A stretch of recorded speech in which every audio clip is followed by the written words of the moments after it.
I am 106 years old, and I know the secret to a happy life. But before I tell you, I need you to understand something. It's going to make you angry. Not at me, at yourself. Because you are making the exact same mistake I made. Right now. Today. Probably within the last hour. I'm sitting in my kitchen. Same kitchen I've sat in for more years than I can count anymore. It's not even 6 in the morning yet, and the only sound in this house is the hum of that old refrigerator in the corner. The kind of hum that used to be background noise. Now it's the loudest thing in my life. And right here on this table, right in front of me, there's a phone. An old Nokia. You probably don't even remember what those look like. The screen is dark. It's been dark for a long time now. My hands are resting next to it. These old, thin, papery hands that used to sign contracts and shake the hands of powerful men. Now they just sit here, next to a phone that doesn't ring. The morning light is starting to come through the window. It crawls across the table real slow, the way light does when the world is quiet. But it never quite reaches the phone. Funny how that works. Like even the sun gave up on it. You hear that? That ticking? That's the clock on the wall. It's the only thing in this house that still has somewhere to be. I don't. Let me tell you how I got here. I was a man of ambition. Oh, I was something in my 40s. Sharp suits, firm handshake. I walked into rooms and people noticed. I had a plan, you see, a big plan. I was going to build something so impressive, so undeniable, that everyone I loved would look at it and understand. They'd understand why I missed dinner, why I wasn't at the recital, why I sent gifts instead of showing up. They would see what I built and they would say, "He did all of that for us." That was the lie. And I believed it the way a drowning man believes the water will let him go. In my 50s, I was unstoppable. I smelled like leather briefcases and hotel lobbies. I could tell you the name of every airport lounge from New York to Singapore, but I couldn't tell you what grade my granddaughter was in. My daughter would call on weekends, Saturday mornings usually. I'd see her name on the screen and I'd silence it. Not because I didn't love her, I did. I silenced it because I was busy. Because next quarter mattered more than this Saturday. Because I told myself there would be 1,000 more Saturdays. In my 60s, my grandchildren started having school plays, little concerts, science fairs. My daughter would call and say, "Dad, you should come see this." And I'd say, "I'll try, sweetheart." I'll try meant no. We both knew it. But she kept calling anyway, because that's what people who love you do.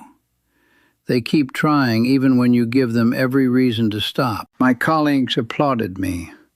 I had awards on shelves. I had plaques with my name engraved in brass.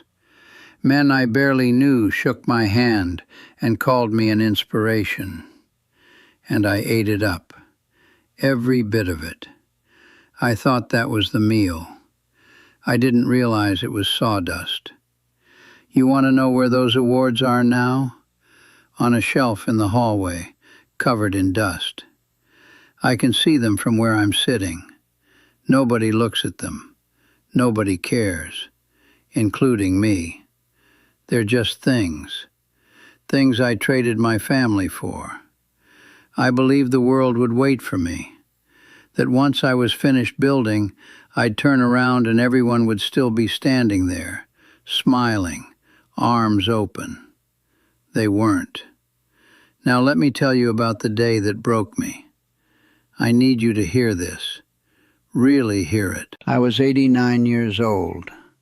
I was sitting right here, in this kitchen, in this same chair. The light above my head was buzzing. You know that sound? That fluorescent hum that gets into your skull and just sits there. It was doing that. I had a cup of coffee in front of me. It had gone cold a long time ago, but I hadn't noticed because I wasn't really here. I was just sitting, the way old men sit when they've run out of places to go. My neighbor, Margaret, she came by that morning. Sweet woman, talked too much, but sweet. She knocked on the door and I let her in, and she was smiling that big smile of hers, and she said, "Oh, isn't it wonderful about your granddaughter, about the engagement?" I just looked at her. She said, "You know, Sarah, she got engaged. Didn't you hear?" I had not heard. My own granddaughter, my Sarah, the little girl who used to sit on my knee and ask me to tell her stories about the old days.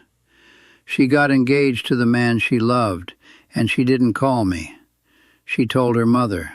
She told her friends. She told the neighbors.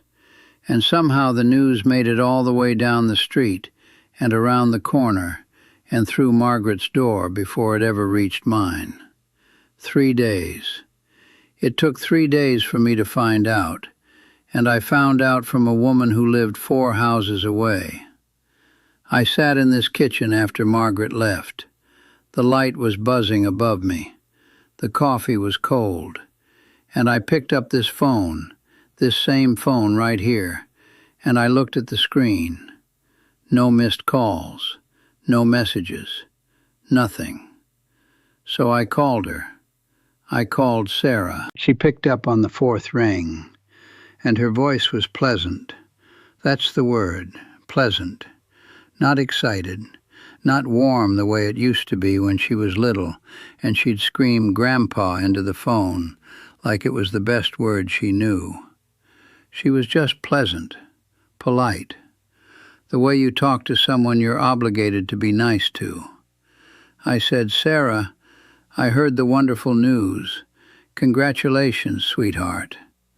And there was a pause, a small one. Then she said, "Oh, thank you, Grandpa. That's really sweet of you." I said, "Why didn't you call me?" And she said, "We didn't want to bother you. We didn't want to bother you." 6 words. 6 words that took me apart like I was made of paper. She didn't say it with anger. That's what killed me. She wasn't punishing me. She wasn't being cruel. She said it the way you'd say the sky is blue. It was just a fact in her world. Grandpa is busy. Grandpa has things to do. Don't bother Grandpa. I sat there after we hung up. The phone was in my hand, and the kitchen was so quiet I could hear my own heartbeat. The fluorescent light buzzed. The coffee sat there cold and bitter, and I could taste it in the back of my throat, even though I hadn't taken a sip in over an hour. The refrigerator clicked on and hummed its stupid little hum. And it hit me. Not like a truck, not like a bolt of lightning. It hit me like a stone dropping into still water, slow, heavy, sinking all the way to the bottom. They hadn't stopped loving me.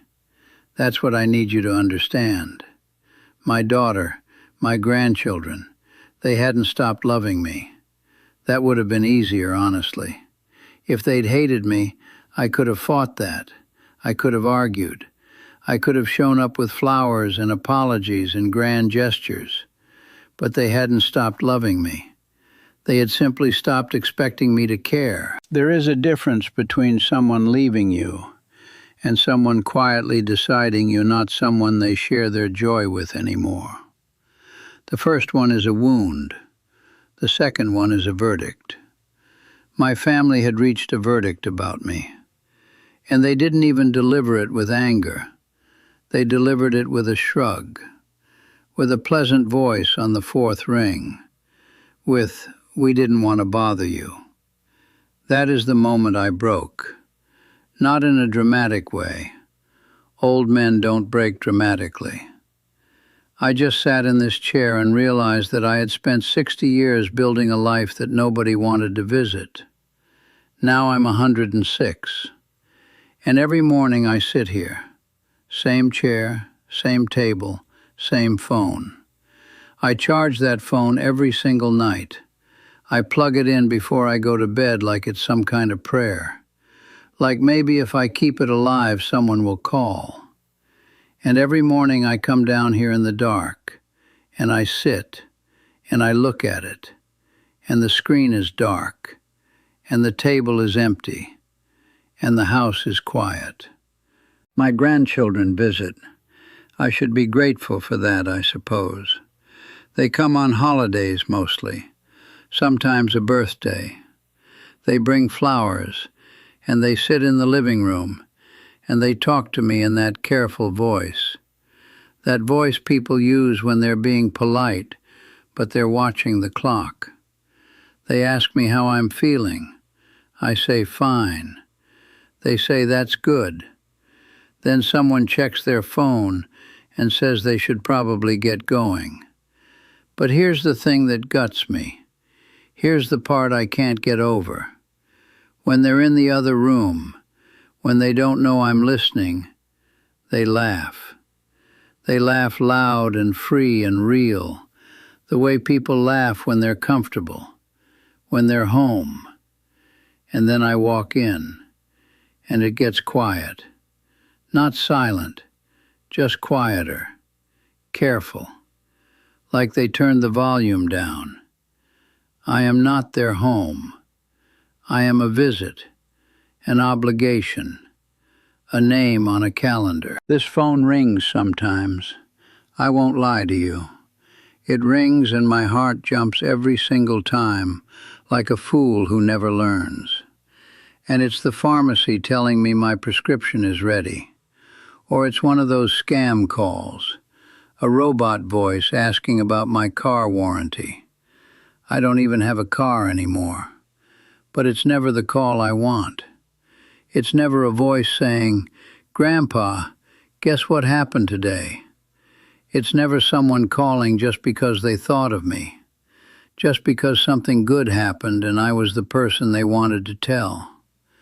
I built a fortress out of success, big walls, impressive walls. And now I sit inside it, alone, listening to a refrigerator hum and a clock tick, and a phone that has nothing to say to me. Now I'm going to talk to you. Yes, you. The one watching this right now. Your phone rang today. Maybe an hour ago. Maybe 10 minutes ago. And you looked at the screen, and you saw who it was, and you set it back down. You let it ring. You told yourself you'd call them back. You said later. You said, I'm busy. You said it's not a good time.